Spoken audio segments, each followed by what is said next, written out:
Light यहाँ कम क्यों है? ये लाइट कहाँ से जलेगी सब हैं?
मेरी आवाज आ रही है आपको? क्या मेरी वॉइस क्लियर है? Good afternoon to all of you, सभी को गुड आफ्टरनून। और चलिए शुरुआत करते हैं आज के सेशन का। कल सैटरडे को आप लोग का लेक्चर लगा था, लेकिन मेरे ही ध्यान से उतर गया था कि यार कल सैटरडे को जनरली क्या होता है कि मैं लेक्चर नहीं लेता हूँ सैटरडे और संडे को, लेकिन चूंकि हम लोग काफी डिटेल में सिलेबस को लेके चल रहे हैं तो एक्स्ट्रा लेक्चर की जरूरत थी। अब वो थी तो सैटरडे को लग गई थी, और जैसे होता है ना कि आपके हैबिट में होता है, वो मेरे हैबिट में था कि मैं सैटरडे को लेक्चर लेता नहीं हूँ। फिर क्या था, उसी की आज क्षतिपूर्ति करने, उसी के लिए आज यहाँ पे खड़ा हूँ कि आप लोगों को जो दिक्कत आई, तो आज मैं संडे को आज ये क्लास लूं। ठीक है, संडे को क्लास लूं, ये सारी चीजें हैं। एक स्टूडेंट पूछ रहे हैं सर आपके घर पूजा हुई थी क्या? नहीं, मेरे घर तो मैं अकेले ही रहता हूँ, पूजा उजा तो नहीं, लेकिन संडे को मैं थोड़ा अच्छे से जरूर पूजा करता हूँ।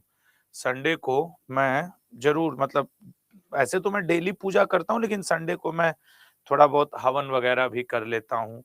और मतलब मैं संडे को अपने आप को और भगवान को टाइम देता हूँ कि भगवान ने हमें इस पृथ्वी भेजा, तो हमारा भी कर्तव्य बनता है कि उनके प्रति अपनी भावना को प्रकट किया जाए। तो वो आज है। चलो खैर, वो तो शुरुआत कर देते हैं आज की तरह, और देखते हैं कि आज का सेशन क्या रहेगा। तो हम लोग लास्ट लेक्चर में वैदिक एज के बारे में और कैसे ये वैदिक एज चला था उसके बारे में हम लोग पढ़े थे, यही ना? उसके बारे में हम लोग पढ़े थे। आज हम लोग, संध्या गुप्ता, हम तुम्हारा मैसेज देख लिए हैं और ये भी देख लिए कि तुम कह रही हो बायो वाली मैम भी क्लास ले रही हैं। तो बायो वाली मैम को या किसी भी सर को 2 से 3 तो मेरा ही स्लॉट होता है, और संडे के दिन थोड़ा सब लोग फ्री होते हैं तो सोचते हैं अगर एडजस्ट कर सके तो कर लें, ठीक है ना? तो मैं आज अपनी, वैसे मेरी क्लास 2 से 3 चलती है, चलती ही रहेगी, कल भी चलेगी, परसों भी चलेगी। मैं उम्मीद करता हूँ कि बायो वाली मैम 2 से 3 में क्लास नहीं लेंगी, ये मैं उम्मीद करता हूँ।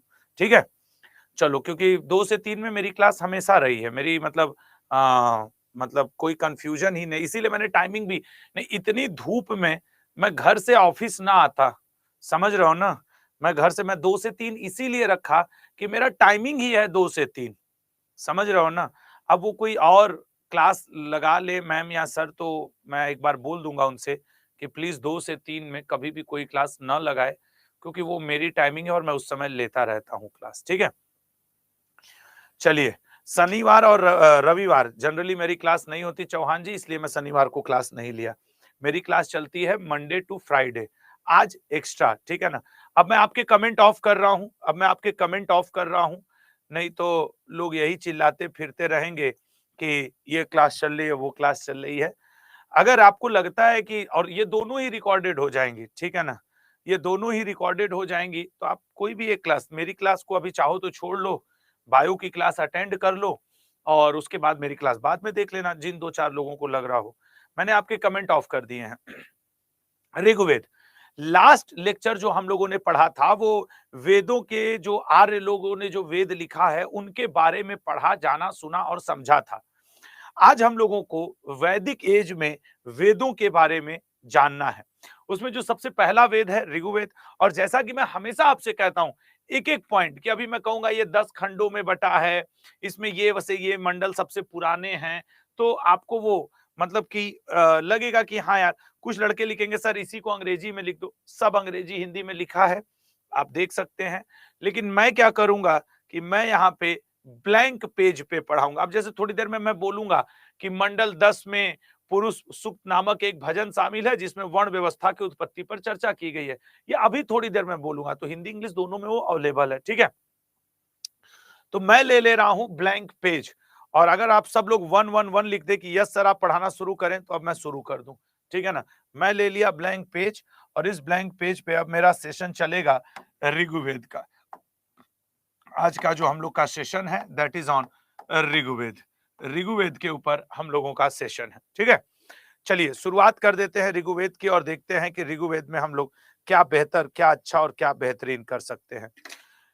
ऋग्वेद, ऋग्वेद में है क्या, ऋग्वेद किसने लिखा, ऋग्वेद किसको समर्पित है, कैसे, देखो ऋग्वेद में वैसे जनरली देवताओं के प्रेयर या प्रार्थना शामिल है, ठीक है ना, प्रार्थना या फिर आप कह सकते हैं कि प्रेयर, ठीक है ना, प्रार्थना या फिर प्रेयर शामिल है। और ऐसी प्रार्थनाएं शामिल हैं जिनसे कि देवता क्या हो, प्रसन्न हो।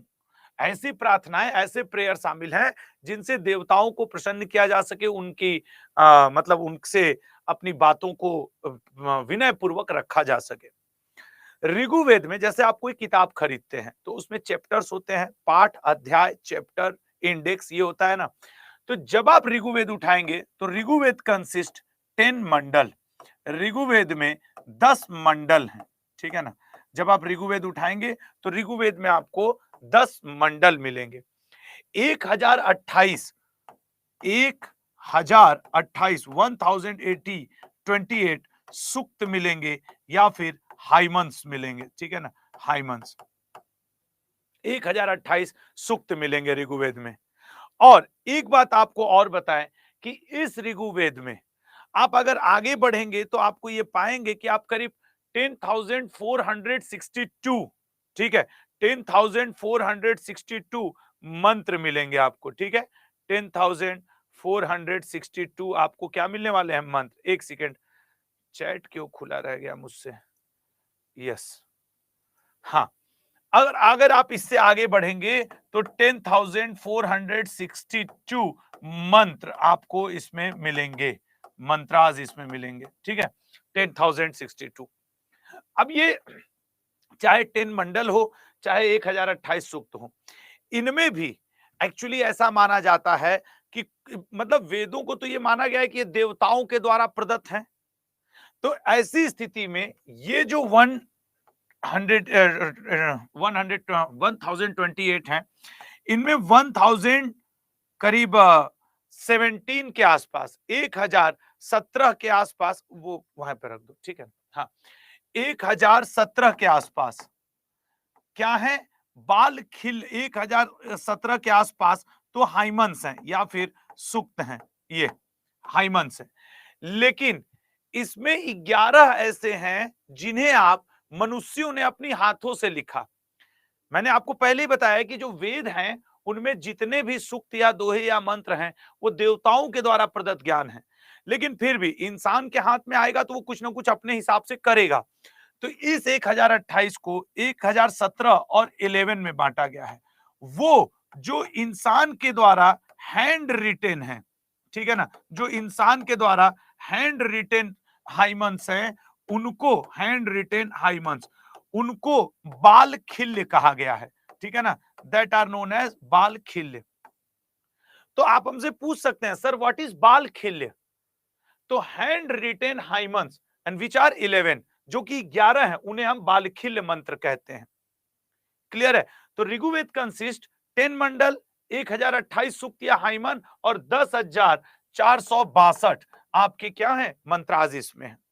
ये 1028 दो भाग में बटे हुए हैं, ठीक है ना। वैसे आपके जानकारी के लिए बता दें, जैसे मान लो कोई किताब यहां होती तो ज्यादा अच्छा, ठीक है। वैसे अगर आपको हम जानकारी के लिए बता दें कि ऋग्वेद को बेसिकली 3 पार्ट में बांटा गया है, 3 चैप्टर्स में बांटा गया है, मेन 3 चैप्टर्स में, फिर उसके अंदर ये सारी चीजें हैं। जैसे कोई किताब है, मान लो ये कोई किताब है, इस किताब का राइटर कोई और हो सकता है, हाँ हो सकता है सर, लेकिन इस किताब को मैं आपको पढ़ करके सुना रहा हूं, बता रहा हूं या समझा रहा हूं, इसका मतलब ये हुआ कि इसका जानकार पर्सन तो मैं भी हुआ इस किताब का।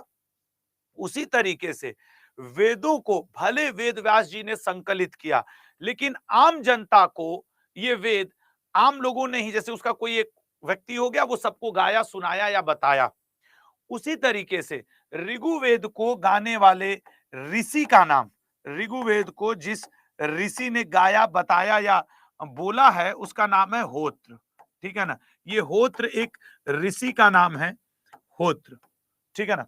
बाई होत्र, किस ऋषि के द्वारा ये आम जनता को गाया सुनाया या बताया गया है, तो होत्र। होत्र ने लोगों को ऋग्वेद समझाया, लेकिन जब लोगों को ऋग्वेद नहीं समझ, भाई कठिन थे, भारी भरकम संस्कृत मंत्र लिखे हुए थे, तो जब आम जनता को होत्र के समझाने पे वेदों को समझने में थोड़ी कठिनाई हुई, तो वेदों को समझने के लिए कुछ किताबों की रचना की गई, जिन्हें आप आसान भाषा में, अपनी भाषा में गाइड कह सकते हैं। गाइड की रचना, जैसे नहीं हम लोग 10th-12th में होते हैं, इंटरमीडिएट हाई स्कूल का एग्जाम देते हैं, एग्जाम नजदीक आ गया नहीं समझ आ रहा तो गाइड खरीद लेते हैं, कुंजी खरीद लेते हैं मार्केट से। उसी तरीके से जब लोगों को ऋग्वेद नहीं समझ में आ रहा था या कम समझ में आ रहा था या समझने में कठिनाई हो रही थी, तो वेद का, ऋग्वेद के ग्रंथों की रचना की गई, गाइड की रचना की गई। उन गाइड को हम लोग, ऋग्वेद के उन गाइड को हम लोग क्या बोले, उन ऋग्वेद के ब्राह्मण ग्रंथ, ठीक है ना, ऋग्वेद। अब ऋग्वेद के जो ब्राह्मण ग्रंथ थे, ठीक है ना, के ब्राह्मण ग्रंथ, उनको बोला गया ब्राह्मण ग्रंथ, क्योंकि ये जो ब्राह्मण, कोई उस समय जाति नहीं होती थी, ब्राह्मण उस समय किताबों के नाम थे। जैसे ऋग्वेद को समझने के लिए दो ब्राह्मण ग्रंथों की रचना की गई, एक का नाम लिखा गया एक का नाम लिखा गया ऐतरेय, ऐतरेय। अब इनकी इंग्लिश भी ऐतरेय ही होगी, ठीक है ना। और दूसरे को लिखा गया कौस्तकी, एक और ब्राह्मण ग्रंथ की रचना की गई, कौस्तकीय, कौस्तकीय। These are the two books, ये दो किताबें थी जो ऋग्वेद के ब्राह्मण ग्रंथ के रूप में प्रचलित हुई। अब ऋग्वेद के ये ब्राह्मण ग्रंथ थे, ऋग्वेद खूब डेप्थ में आपसे पूछता है, ठीक है ना, तो आपसे ये क्वेश्चन ऐसे भी पूछेगा, ऐतरेय ब्राह्मण का जिक्र हमें किस ग्रंथ में मिलता है, ऋग्वेद में। कौस्तकीय ब्राह्मण का जिक्र हमें किस ग्रंथ में मिलता है, तो ऋग्वेद में। या ऋग्वेद को समझने के लिए इन ब्राह्मण ग्रंथों की रचना की गई। उसके बाद क्या हुआ, समय बीता, समय बीतने के साथ लोगों ने और दिलचस्पी लेनी शुरू कर दी आपके किसमें, ऋग्वेद में। और फिर रिजल्ट सामने आया एक अनोखे रूप में। ऋग्वेद के ये जो 10 मंडल हैं, ठीक है ना, ऋग्वेद के ये जो 10 मंडल हैं, इनके भी अंदर से प्रश्न पूछता है। जैसे वो आपसे पूछेगा गायत्री मंत्र किस मंडल में है या किस वेद में है, 10 किंग बैटल, 10 राग युद्ध किस मंडल में है, वर्ण सिस्टम, वर्ण आश्रम सिस्टम किस मंडल में है। अब मैं आपको बताता हूं, ऋग्वेद का अक्सर पूछा जाने वाला मंडल है 3rd मंडल, 7th मंडल और 9th मंडल, 9th मंडल, ठीक है ना, 3rd 7th 9th मंडल और 10th मंडल, ये वो मंडल हैं जिनसे कि अक्सर पूछा जाता है आपके पेपर में प्रश्न। इनमें ऐसा क्या है सर कि इनको डेप्थ में जाके पूछता है, तो मैं आपको बता रहा हूं इनमें ऐसा क्या है। लेकिन उससे पहले ये जो 10 मंडल हैं, इनमें सबसे पहले लिखे गए दूसरे से 7वां, फ्रॉम 2nd to 7th, ये सबसे ओल्ड मंडल माने जाते हैं, सबसे पहले यही लिखे गए, ठीक है ना। सबसे ओल्ड या प्राचीन मंडल। उसके बाद 8th एंड 9th, 8वां और 9वां, 9th, ये माने जाते हैं मिश्रित मंडल या फिर मिक्स्ड एज मंडल। ये मिक्स्ड एज मंडल क्या है सर, इसको जरा बताइए। इसी को हम लोग कहते हैं मिश्रित मंडल। इसमें एक्चुअली मेरे भाई ऋषियों के परिवारों, उनकी पूजा पद्धति, इन सब का जिक्र है, मतलब सब घुला मिला लिखा हुआ है।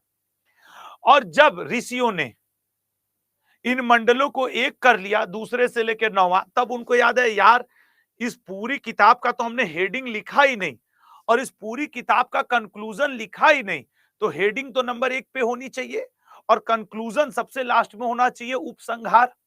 यही वजह है कि इस 10 मंडलों में जो फर्स्ट एंड 10th है, फर्स्ट एंड 10th है मेरे भाई, वो सबसे न्यू मंडल है या नया मंडल है, ठीक है ना, न्यू मंडल है।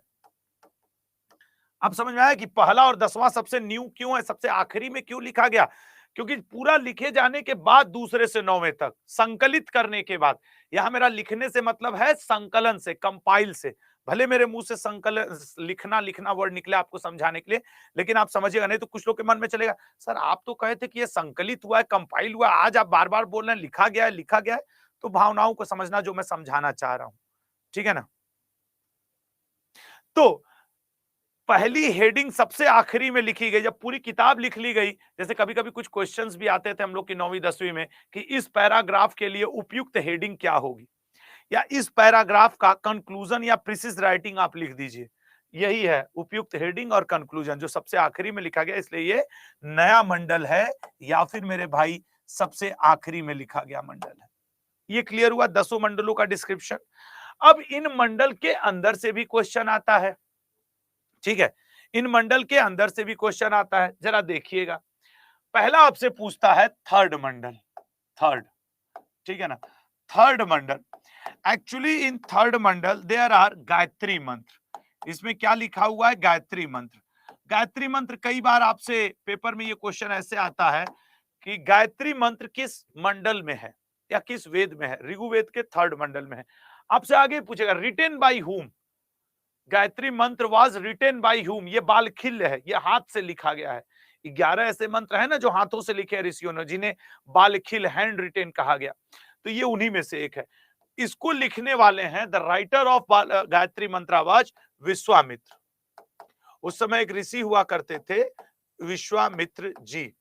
And dedicated to whom, for which god it is written, it was retain.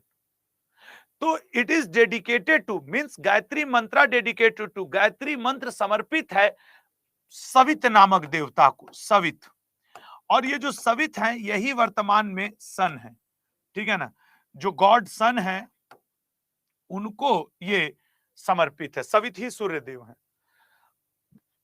कई जगह ये आपको सविता लिखा हुआ भी मिलेगा, ठीक है ना, ये लिखा हुआ आपके थर्ड मंडल में।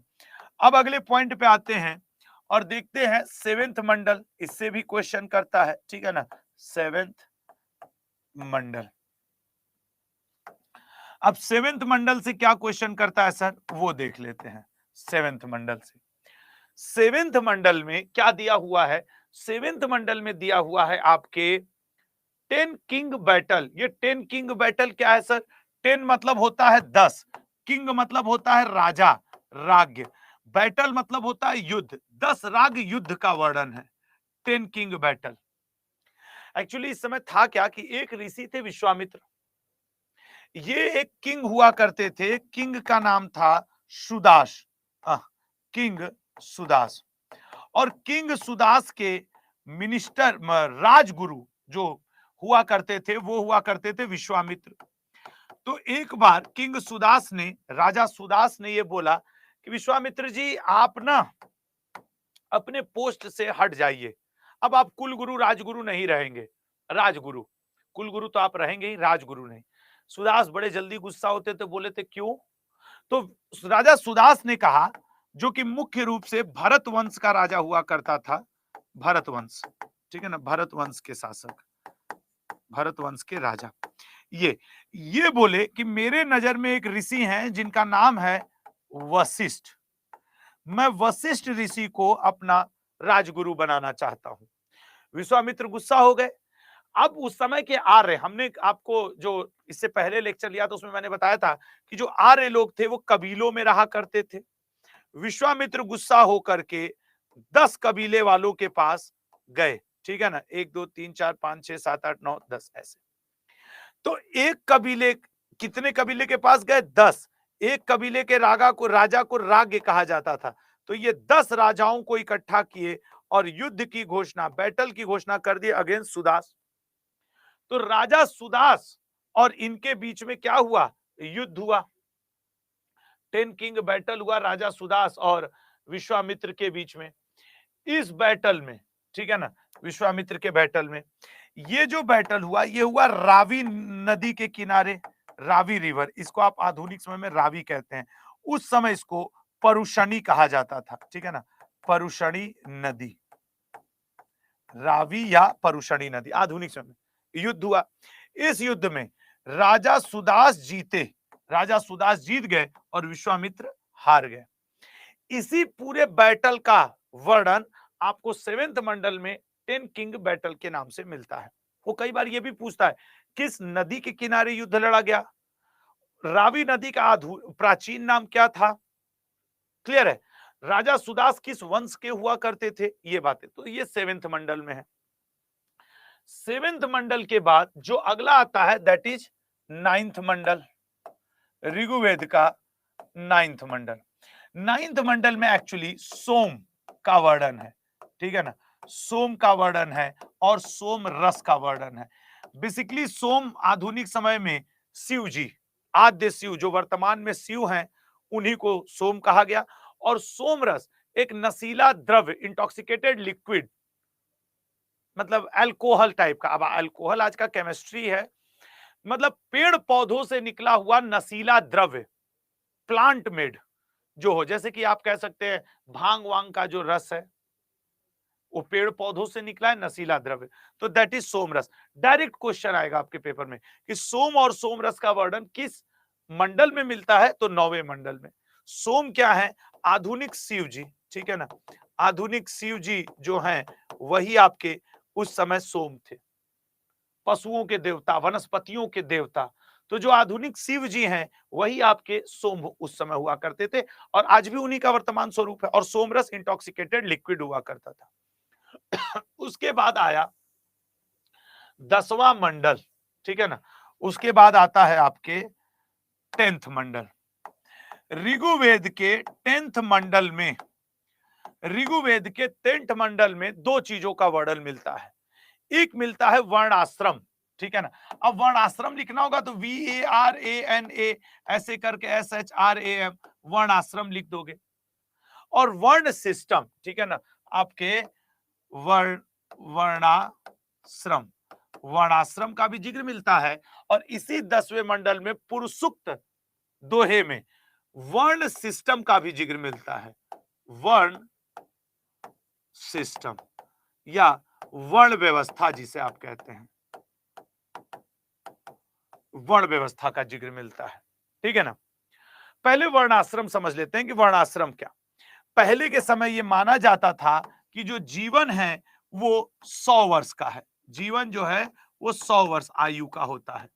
और इस 100 वर्ष की आयु में 0 से लेकर के 25 वर्ष की एज तक, ये आपके एज है, ठीक है ना, 0 से 25 वर्ष की एज तक आप रहेंगे ब्रह्मचर्य में।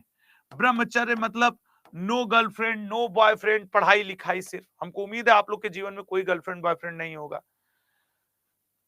अगला 25 से 50 के बीच में, 25 से 50 के बीच में गृहस्थ आश्रम।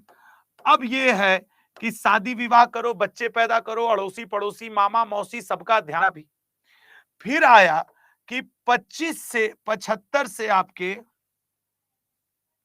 ठीक है, फिर आया आपके 75 से लेकर के कौन सा 50 से 50 से लेके 75, ये था वानप्रस्थ आश्रम। मतलब कि आपको जीवन की जितनी सही गलत जानकारियां मिली, क्या सही है, क्या गलत है, क्या झूठ है, क्या सच है, क्या अन्याय है, क्या न्याय है, वो आम जनता में अपने अनुभवों को शेयर करिए। इसी एज में हम लोग के पापा मम्मी इस समय है, तो ज्ञान है ना हम लोग को देते हैं या अपना अनुभव बताते हैं कि देखो ये गलत है, ये करोगे तो बर्बाद हो जाओगे, यही सारी चीजें। फिर 75 से लेकर के 100, दैट इज संन्यास, सेलिब्रेशन, कि भैया मोक्ष प्राप्ति के लिए अब आप क्या करिए, राम राम अल्लाह अल्लाह वाहे गुरु करिए और जीवन से संन्यास ले लीजिए। ये 100 वर्ष की जो आयु मानी गई, ये था आपके क्या कहा जाता है कि पहले जो एज था वो 100 वर्ष एज माना जाता था और उसमें आपका था वर्णाश्रम। क्लियर हुआ? हालांकि मैं जानता हूं जब मैं बोला 0 से 25 ब्रह्मचर्य तो कई लोग हम तो ब्रह्मचर्य में हैं, ठीक है ना। खैर, अब मुद्दा आता है वर्ण व्यवस्था का। वर्ण व्यवस्था, अब देखो यहां पे मैं आपके कमेंट ओपन करूंगा और आप लोगों को कुछ समझाने कोशिश करूंगा कि हम लोगों के पूर्वजों ने गलती नहीं की है, गलती किया है हम लोगों ने।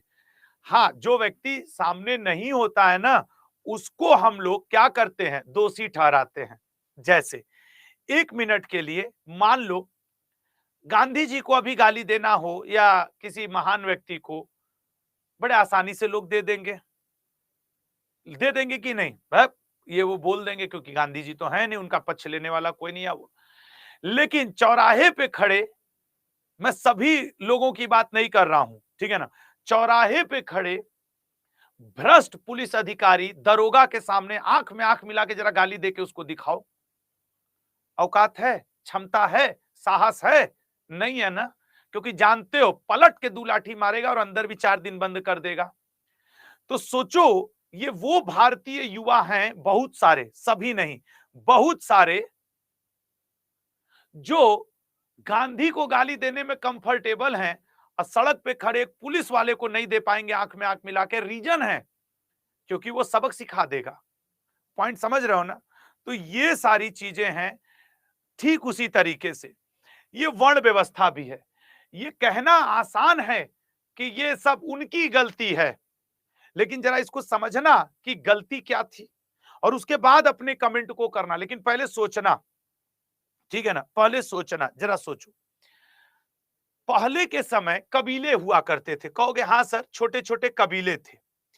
और वेदों के समय की बात सोचना, ठीक है ना, एक ट्राइब, एक कबीला दूसरे कबीले पे आक्रमण करता था, गाय के चक्कर में, अघन्या के चक्कर में मारपीट होती थी और ऐसे ही जीवन चलता रहता था। अपना लोग पूजा पाठ किए, मारपीट किए, खाना पीना खाए, गाय वाय दुए, ऐसे चल। तो इनमें के जो एक्सपीरियंस्ड लोग थे, अनुभवी लोग थे, उन्होंने सिस्टम बनाया कि यार ऐसे थोड़ी जीवन चलेगा, जीवन का कोई लक्ष्य होना चाहिए कि नहीं। सुबह उठे, खाए पिए, लैट्रिन बाथरूम किए, फिर सो गए, फिर गाय लगाए, फिर सो गए, कबीले में लड़ भिड़ रहे, ये जीवन था नहीं। कोई ना कोई एक लक्ष्य होना चाहिए। तो इन एक्सपीरियंस्ड आर्यों ने, जो बुजुर्ग थे, उन्होंने डिसीजन किया, ठीक है ना, उन्होंने डिसीजन किया कि देखो, जब एक ट्राइब्स, एक कबीला दूसरे कबीले पे हमला करेगा तो इधर से भी कुछ लोग आएंगे हमला करने और इधर से भी कुछ लोग आएंगे उसकी, अपने कबीले की रक्षा करने। तो जो युद्धों में लगा रहेगा उसे हम एक नाम देते हैं क्षत्रिय। इस कबीले के अंदर जो लोग साफ सफाई का काम करेंगे उनको हमने एक नाम देते हैं शूद्र। इस कबीले के अंदर जो मंदिरों में जाके पूजा पाठ करेंगे, हमारे बच्चों को पढ़ाएंगे, किताबों के बारे में ज्ञान देंगे, उनको एक नाम दे देते हैं ब्राह्मण। और इसी कबीले में जो दूध दही बेचेंगे, फल सब्जी बेचेंगे, गेहूं चावल बेचेंगे, उनको एक नाम दे देते हैं वैश्य। क्या ये गलत था? एक नाम ही तो दिया गया। अभी रुको, अभी साथ ही साथ उस समय के हमारे ऋषियों ने या तथाकथित शब्द जो लोग बोलते हैं ब्राह्मणों ने एक और व्यवस्था किया। बोला कि सुनिए, ऐसा नहीं होगा, मान लो ये क्षत्रिय है, अब इसका लड़का पैदा हुआ, इस व्यक्ति का पुत्र पैदा हुआ, लेकिन इसका पुत्र किस काम में लग गया? इसका पुत्र किस काम में लग गया? इसका पुत्र लग गया, दुकान खोल लिया बाय द वे। तो अब क्षत्रिय के पुत्र को क्षत्रिय नहीं कहोगे तुम, ये ब्राह्मणों ने व्यवस्था की थी वेदों में। इसके पुत्र को अब तुम कहोगे वैश्य। क्यों? क्योंकि इसने कर्म वैसा शुरू कर दिया। अब चलो इसकी अगली पीढ़ी आती है, इसको एक पुत्र पैदा हुआ, एक सन पैदा हुआ, और इसने पूजा पाठ का काम शुरू कर दिया, तो इसको अब तुम कहोगे ब्राह्मण। इसको एक पुत्र पैदा हुआ, ये आगे चल के युद्ध करने लगा इसका पुत्र, तो इसके पुत्र को अब आप कहोगे क्षत्रिय। मतलब जैसा कर्म वैसी जाति, ठीक है ना, जैसा कर्म वैसी जाति। इस ब्राह्मण को एक पुत्र पैदा हुआ और इसका पुत्र आगे चल के सफाई का काम करने लगा, तो इसके पुत्र को आप कहोगे शूद्र।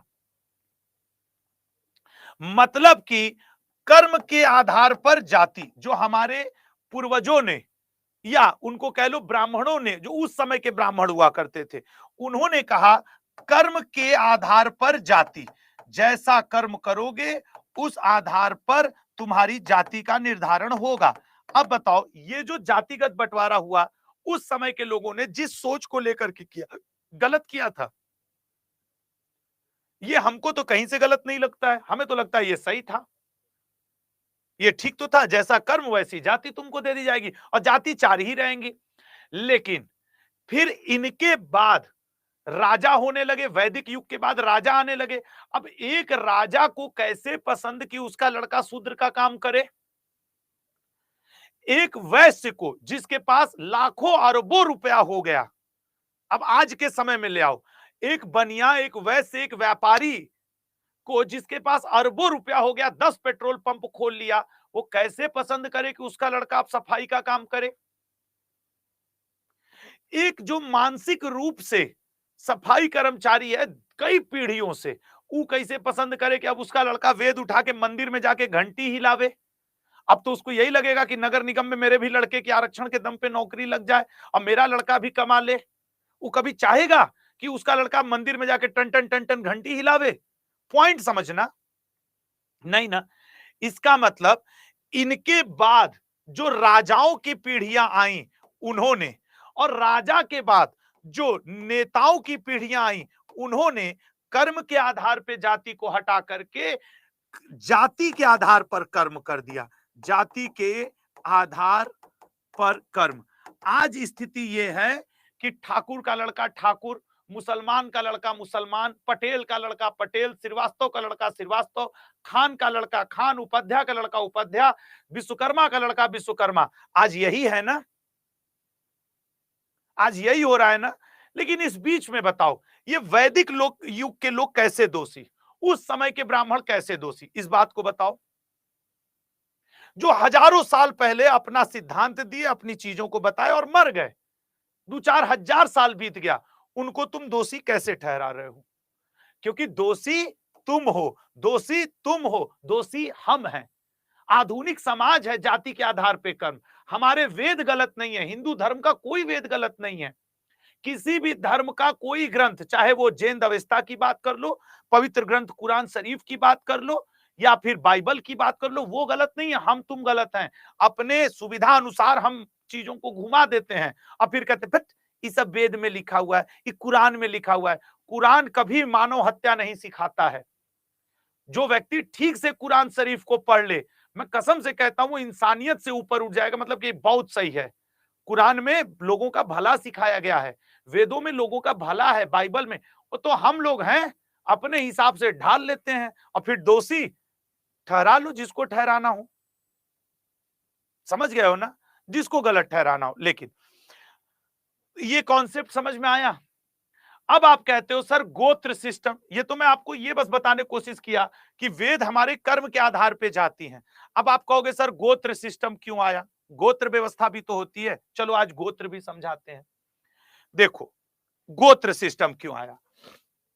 जब पुरानी एजुकेशन चल रही थी, जब आर्य लोग चल रहे थे, जब आर्य लोग थे, तो आर्यों के समय जो शिक्षा होती थी कहां होती थी? जो गुरुकुल होते थे, गुरुकुल, आपको ये पता होगा, ये गुरुकुल होते थे अरण्य में। अरण्य मतलब सर फॉरेस्ट, ठीक है ना, फॉरेस्ट, या फिर मेरे भाई जंगल में। उस समय गुरुकुल परंपरा चलती थी। आप कहोगे हाँ सर, गुरुकुल परंपरा उस समय चलती थी। गुरुकुल परंपरा में क्या होता था कि अलग अलग ऋषि, जैसे मान लो यहां विश्वामित्र नाम के ऋषि, विश्वामित्र ऋषि हैं, यहाँ पे वशिष्ठ ऋषि हैं, ठीक है ना, यहाँ पे आपके और भी कोई ऋषि हैं, ठीक है ना, शुक्लाचार्य मान लो यहाँ पे हैं, शुक्लाचार्य हैं, ये ऐसे अनेक ऋषि हुआ करते थे, ठीक है ना, अनेक ऋषि हुआ करते थे। अब ये गुरुकुल में जो छोटे बच्चे होते थे, 0 से लेके 25 वर्ष, जब 5, 7, 8 वर्ष के हो जाते थे तो धीरे से उनके माता पिता गुरुकुल में भेज देते थे। इन गुरुकुल में जब पहुंच जाता था तो यहाँ पे गाय वगैरह रहती थी, गुरुकुलों में गाय वगैरह रहती थी, गायों की वो सेवा करते थे और वहां पे शिक्षा हासिल करते थे अपने लोगों, अपने गुरु से। यही हुआ होगा। या आप और कोई एक ऋषि लेना चाहो तो कश्यप ऋषि वगैरह का एग्जाम्पल ले लो, ठीक है ना। हाँ बिल्कुल, शुक्लाचार्य क्या, यहाँ पे चलो एक स्टूडेंट ने लिखा कश्यप, कश्यप ऋषि का एग्जाम्पल ले लो, गर्ग ऋषि का एग्जाम्पल ले लो, गौतम ऋषि का एग्जाम्पल ले लो, ऐसे ये सब उस समय के ऋषि हुआ करते थे। तो गायों की सेवा होती थी और एजुकेशन दिया जाता था। सभी लोग सहमत हो गए, हाँ सर ये गुरुकुल में होता था, हम लोग भी पढ़ते हैं। अच्छा, अब यहां पे पहुंचे छात्र, इनके शिष्य, इनके प्यूपल, ये छात्र आपस में, ये छात्र आपस में बॉय भी पहुंचेंगे और गर्ल भी पहुंचेंगी। मानते हो ना, बॉय और गर्ल, बॉय और गर्ल जब यहां पहुंचेंगे और उनकी एज 25 साल, 20 साल, 18 साल होगी तो उनके अंदर का हार्मोनल चेंज शुरू होगा। लड़का का लड़की के प्रति शारीरिक आकर्षण और लड़की का लड़के के प्रति शारीरिक आकर्षण हुआ होगा। मानते हो कि नहीं, कि अगर एक ही जंगल में, एक ही गुरुकुल में लड़की लड़के एक साथ रह रहे हैं, यंग एज में रह रहे हैं, तो ये भगवान खुदा वायु गुरु का बनाए कि एक दूसरे के प्रति शारीरिक आकर्षण होगा। ये साइंस कहता है, हार्मोन्स कहता है। मानते हो? इससे हुआ क्या कि जो गुरु शिष्य गुरुकुल परंपरा थी, जो गुरुकुल परंपरा थी वो धीरे धीरे बिखरने लगी, टूटने लगी। क्यों टूटने लगी? ये आपस में प्यार, सेक्स करना शुरू कर दिए। भाई होता रहा होगा, ऐसा थोड़ी है कि लड़के लड़की एकांत में मिले तो कभी आपस में सेक्स नहीं कर लिए होंगे। प्रेगनेंसी होने लगी, लड़के और लड़कों में लड़ाई झगड़ा होने लगा। पॉइंट समझना। अब इस चीज के लिए ऋषि लोग चिंतित कि क्या करें कि इस परंपरा पे रोक लगे। ये जो गलत व्यभिचार, दुराचार, संस्कार जो खत्म हो रहे हैं उसको रोकना होगा। सब ऋषियों ने आपस में बात किया। तो इन लोगों ने कहा, इन लोगों ने, अब देखो ऋषियों ने क्या गेम खेला, क्या वो किए, वो बोले गौ मतलब होता है गाय, गौ मतलब होता है गाय और अत्र मतलब होता है स्थान। चूंकि अब इनको देखो समझाया गया, विश्वामित्र और सारे ऋषि अपने अपने आश्रम में समझाए कि बेटा देखो, तुम एक ही जगह की गाय का, एक ही स्थान की गाय का सेवा करते हो, मतलब तुम गोत्र, तुम्हारा गौ और अत्र, तुम्हारी गाय और स्थान सेम है, और जिसका भी गाय और स्थान सेम होगा वो आपस में भाई बहन होंगे। तुम्हारा गोत्र जो है वो विश्वामित्र है, और भाई बहन आपस में शादी नहीं कर सकते, भाई बहन आपस में सेक्स नहीं कर सकते, भाई बहन आगे चल के परिवार नहीं बढ़ा सकते। तो यहां पे गुरु शिष्य परंपरा फिर बरकरार। अब ये इसको अपनी बहन और ये इसको अपना भाई मानेगा। सेक्स की, व्यभिचार की, बलात्कार की, गलत चीजों की अब अवधारणा खत्म। तो ये का अब एक गोत्र वाले एक गोत्र में, अब ये अगर उस समय आपस में प्यार भी कर लें तो इनको ये पता था कि आपस में शादी नहीं कर सकते बिकॉज इनका गोत्र एक है। ऐसी धारणा उन बच्चों में डेवलप की गई, ऐसी धारणा डेवलप की गई कि तुम्हारा गोत्र एक है, तुम सेम गोत्र में शादी नहीं कर सकते। और उस समय सेक्स जैसी चीज सेकेंडरी हुआ करती थी, पहले प्रेम हो गया, ये वो, समझ रहे हो ना। अच्छा, अब सेम इसी तरह वशिष्ठ गोत्र के लोग हो गए, कश्यप गोत्र के हो गए, गर्ग गोत्र के हो गए, गौतम गोत्र के। ऋषियों का एक तर्क और था, इससे ये हुआ कि शादी तो आपस में नहीं करेंगे। अब जैसे मान लो विश्वामित्र एबीसीडी सिखाते थे, बाय द वे मान लो एबीसीडी सिखा रहे हैं और ये सिखा रहे हैं 1 2 3 4। अगर यहां एबीसीडी सीखे हुए लड़के की शादी वशिष्ठ गोत्र के लड़की से होगी जो 1 2 3 सीखी है। तो ABCD गोत्र वाला लड़का और वशिष्ठ गोत्र वाली लड़की है, इन दोनों की शादी होगी और इनको जो पुत्र उत्पन्न होगा उस पुत्र को ABCD भी आएगा और 1 2 3 मां से सीख लेगा, पिता से ABC, ज्ञान का आदान प्रदान होगा। पॉइंट समझ रहे हो? तो ज्ञान भी आपस में आदान प्रदान होगा। अब इसका भी ABCD सीखे बैठा, ये भी ABCD सीखे बैठा है, तो लड़का भी तो या इनका पुत्र भी तो ABCD। कई लॉजिक लगा करके गोत्र सिस्टम लाया गया। क्या गलत था इसमें? भाई आप एजुकेशन, आप ध्यान से इसको अपने ऊपर मत सोचना, अपने पुत्र या पुत्री पे सोचना कि तुम्हारा लड़का या लड़की किसी स्कूल में गया है और वो सिर्फ सेक्स में लगा हुआ है, लव लेटर लिखने में लगा हुआ है। अब जरा महसूस करो तुम्हें कैसा महसूस हो रहा है। पॉइंट समझो, पढ़ाई लिखाई से अलग है, कोई कंपटीशन से उसको मतलब नहीं है। अब लगा ना, तो गोत्र सिस्टम क्या ये गलत था? भाई बहन के भाई 25 साल की एज हो जाए, अब तुम अपना शादी वादी करो, वंश वृद्धि करो, सेक्स करो, पढ़ाई करो, खेती कमाई करो, जो करना है करो, लेकिन शुरू में तो ये करो ना। ठीक है ना, ये बात याद रखिएगा। अच्छा, अब इसमें एक बात था, कुछ लोग, एक स्टूडेंट हमसे पूछी कि क्या सर गुरुकुल में शूद्रों को एंट्री थी? उसका आंसर गुरुकुल में तो थी, क्योंकि जरा पॉइंट समझना, गुरुकुल गुरुकुल परंपरा जब थी, गुरुकुल बनाने वाले लोग, ये धीरे धीरे बिगड़ता चला गया। वो तो यही कहते थे ना कि अगर कोई शूद्र है और इसका लड़का पढ़ने में जाने लगा या युद्ध करने लगा, तो वो जो होगा, गुरुकुल में सभी को शुरुआत में एंट्री थी, स्टार्टिंग में। धीरे धीरे 50 100 200 1000 5000 साल बीतता गया और एंट्री बंद होती चली गई, एंट्री बंद होती चली गई। तो चीजें शुरू में दूषित नहीं थी, पहले स्टेज पे दूषित नहीं थी, ये सेकेंड स्टेज से दूषित और गलत होना शुरू हो गई हैं। ठीक है ना? सृष्टि, जो तुम लिख रही हो कि सर ऐसे लिख रहे गए तो समझ में, मैं बोल भी तो रहा हूं, यहां तो मैं ज्ञान वाली बात बता रहा हूं, यहां तो मैं नोट्स तुम्हें दे ही नहीं रहा हूं, तो तुम क्या रो रही हो इसमें? ठीक है, गलत करने वाले पीढ़ी दर पीढ़ी हम लोग हैं, और हम दोषी किसको ठहरा देंगे? अगर ये पेड़ एक लगा है, पेड़ में फल आ रहा है, हम इसमें खाद पानी सब इधर उधर डालना शुरू करेंगे, जब ये दूषित फल होने लगे तो कहेंगे वो जो शुरू वाला बीज था उसकी गलती नहीं यार। ठीक है ना? तो ये बात जरा समझिएगा।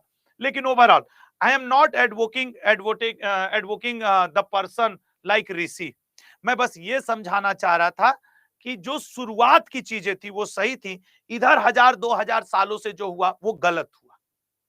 ठीक है ना, वो गलत हुआ, ये इसके भी मैं पक्ष में हूं।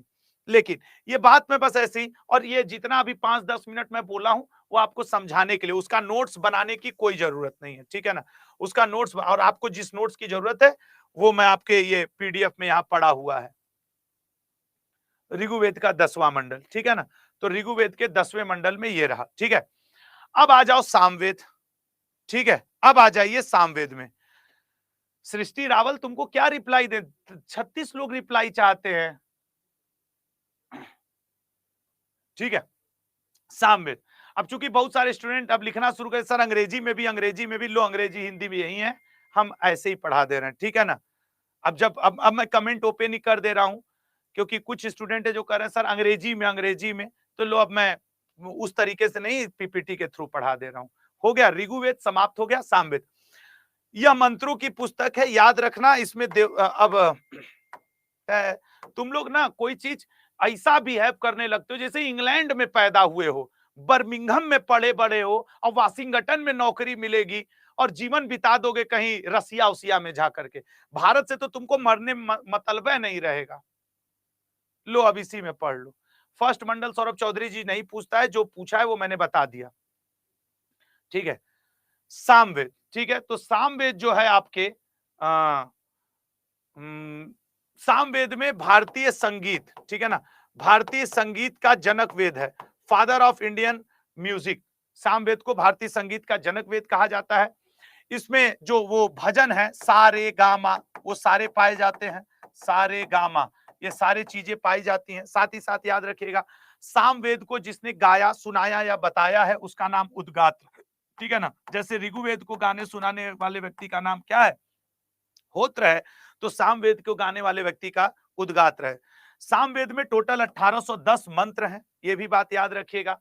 और ऋग्वेद पर आधारित है सामवेद।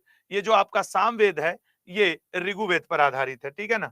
सामवेद किस वेद पर आधारित है? तो ऋग्वेद पर। कभी कभी पूछता है कि सामवेद किस वेद पर बेस्ट है, तो ऋग्वेद पे। याद रखिएगा ये मंत्रों, सामवेद मंत्रों और मतलब मंत्र, ऋग्वेद के मंत्रों को संगीतबद्ध किया गया है, ठीक है, ये आपको ध्यान रखना होगा। तो यहाँ पे सामवेद खत्म होता है। आइए अब आ जाते हैं यजुर्वेद पे, क्योंकि आप में से बहुत लोग चाहते ही नहीं कि मैं यहाँ लिख लिख करके पढ़ाऊं, उनको अंग्रेजी चाहिए। लो अंग्रेजी ले लो। यजुर्वेद, सृष्टि रावल, मैं ब्लॉक करवा दूंगा बेटा तुम्हें। ये जो love you so much sir, love you so much sir लिख रही हो, बेटा लव यू सो मच नहीं, यहाँ पे पढ़ लो, ठीक है ना बेटा। Yajurveda, Yajurveda is it is a only Veda which divided into two part, prose and poetry, जो पद्य और गद्य में बटा है। यजुर्वेद के दो भाग हैं, कृष्ण यजुर्वेद और शुक्ल यजुर्वेद, ठीक है ना। कृष्ण यजुर्वेद और शुक्ल यजुर्वेद। उसके अलावा आपको बताएं, इस वेद में यज्ञ का और बलिदान युक्त मंत्र का, ठीक है ना, बलिदान वाले मंत्रों का इसमें जिक्र मिलता है, बलिदान वाले मंत्रों का जिक्र मिलता है। यजुर्वेद को जिसने गाया, सुनाया या बताया है उसका नाम है अध्वर्यु, ठीक है ना। अंग्रेजी हिंदी दोनों में लिखा है, उसका नाम है अध्वर्यु। अगले पॉइंट पे आते हैं, यजुर्वेद के बाद अथर्ववेद। अच्छा, यजुर्वेद में एक दो बातें और जान लो कि यजुर्वेद के ब्राह्मण जो ग्रंथ हैं वो हैं आपके सतपथ और तैत्तिरीय, ठीक है ना। सतपथ और तैत्तिरीय यजुर्वेद के ब्राह्मण ग्रंथ हैं। अथर्ववेद, अथर्ववेद को हम लोग अन्य भी कई नाम से जानते हैं, जैसे इसे हम लोग ब्रह्मवेद भी कहते हैं, इसे हम लोग ब्रह्मवेद भी कहते हैं, इसी को हम लोग श्रेष्ठ वेद भी कहते हैं। ब्रह्मवेद, श्रेष्ठ वेद या ब्लैक वेद, काला जादू टोना का वेद भी इसे कहा जाता है, काला जादू टोना का वेद, ठीक है ना। काला जादू टोना का वेद भी इसे कहा जाता है। इसी में सबसे पहले हमें भूकंप का भी जो सबसे ओल्डेस्ट एविडेंस है इसी में मिलता है। आयुर्वेद नामक भारतीय औषधि विज्ञान की उत्पत्ति अथर्ववेद से हुई है, कई बार ये पूछता है, ठीक है ना। अथर्ववेद से होता है और इसमें रोगों से मुक्ति पाने के जादुई तरीके बताए गए हैं। अथर्ववेद का उपवेद, ठीक है ना, अथर्ववेद का जो उपवेद है दैट इज शिल्पवेद। अथर्ववेद के उपवेद को हम शिल्पवेद कहते हैं। साथ ही साथ याद रखिएगा अथर्ववेद के बारे में कि इसी अथर्ववेद में, जैसे लोग कहते हैं काशी नगरी का भी वर्णन है, काशी नगरी का भी वर्णन है अथर्ववेद में। ये आपके चारों वेद यहाँ पे हुए समाप्त, ठीक है ना। हाँ नहीं आएगा ना, यहाँ पे हुए आपके चारों वेद समाप्त। अब जितने लोग मुझे कमेंट कर रहे थे कि सर वो अंग्रेजी में लिखो, अंग्रेजी में ये वो, और जब मैं 1 घंटा 45 मिनट लगभग चिल्लाया हूँ ऋग्वेद पे तो नहीं समझ में आया है। बहुत सारे ऐसे लोग थे, जब मैं 1 घंटे से एक ही चीज को, तो वो 2-4 लोग जो अंग्रेजी अंग्रेजी कर रहे थे, मैं हाथ जोड़ जोड़ करके हर लेक्चर की शुरुआत में बताता हूं कि देखो जो मैं बोल रहा हूं वो लगभग लिखा है, थोड़ा बहुत नोट्स तुम बना लेना, but the problem is that कि आप समझना ही नहीं चाहते उस बात को, ठीक है ना। तो हो गया आज ये 2-3 वेद ऐसे पीडीएफ के माध्यम से, ठीक है ना, पीडीएफ के माध्यम से। ऋग्वेद मैंने आपको लिख लिख करके समझा दिया, ये यहाँ लिखा हुआ ऑलरेडी, ठीक है ना। चलिए, तो वैदिक एज यहाँ पे खत्म हो गया और अब हम लोग अगले लेक्चर में मिलेंगे बुद्ध और जैन के, ठीक है। तो हाँ, बुद्ध और जैन के हम लोग लेक्चर मिलेंगे, तब तक के लिए जय हिंद, जय भारत।